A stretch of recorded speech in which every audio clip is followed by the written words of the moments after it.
Netflix's 19% scored, $320 million movie arrives today. What happened? Netflix has dumped out a new, original blockbuster onto its service today, and I do mean dumped. What should be one of its highest profile releases ever is instead a cautionary tale of bloated budgets, overexposed actors, and apparently a set of directors who should only be working on superhero films. The movie is The Electric State, adapted from an exceptionally good graphic novel, but despite this, the end product is a truly terrible movie starring Millie Bobby Brown and Chris Pratt, directed by the Russo brothers, who made the last two Avengers movies for Marvel, and will make the next two. The film has a disastrous 19% score on Rotten Tomatoes from dozens of critics, where sure, we've seen not great Netflix original movie scores, but sub 20%? This is Rebel Moon territory, though at least double the cost. And for a single movie.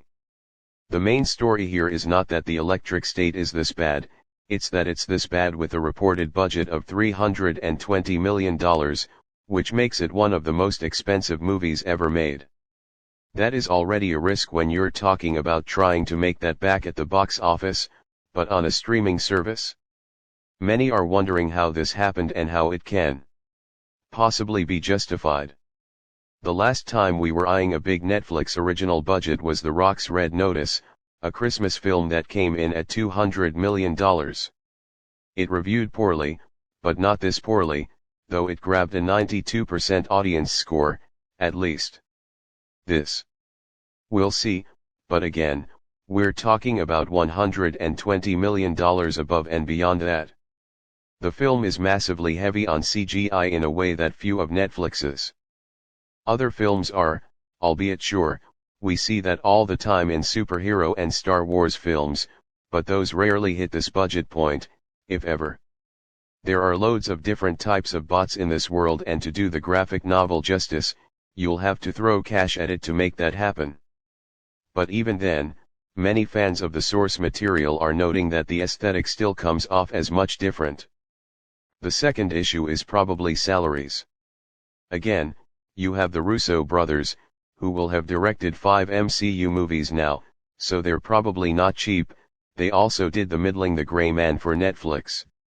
Then a huge line of stars: Chris Pratt, Millie Bobby Brown, Woody Harrelson, Stanley Tucci, Ke Huy Quan, Anthony Mackie, Giancarlo Esposito, Coleman Domingo, Jenny Slate, just name after name. After name, and more than a few Oscar nominations or wins between them. Not cheap. I have no doubt that The Electric State will make it to number 1 on Netflix's top 10 movie list. But unless fans absolutely adore this movie and it somehow drives a lot of new subscriptions to see it, I don't know how that's remotely possible. And while you may not trust critics, there is a point where something reviews so low that it seems almost impossible to have audience opinion be this disparate. If you want something similarly scored, you can look at Rebel Moon, the Scargiver, with its 16% critic score and 47% audience score, even with a significant Zack Snyder fan base tuning in. The Electric State is a disaster in the making. Well, it's already here now, so you can check it out yourself and see if you either agree with critics, or believe it was worth $320 million. Thanks for watching until the end. If you enjoyed the video, don't forget to like and subscribe for more content. See you in the next video.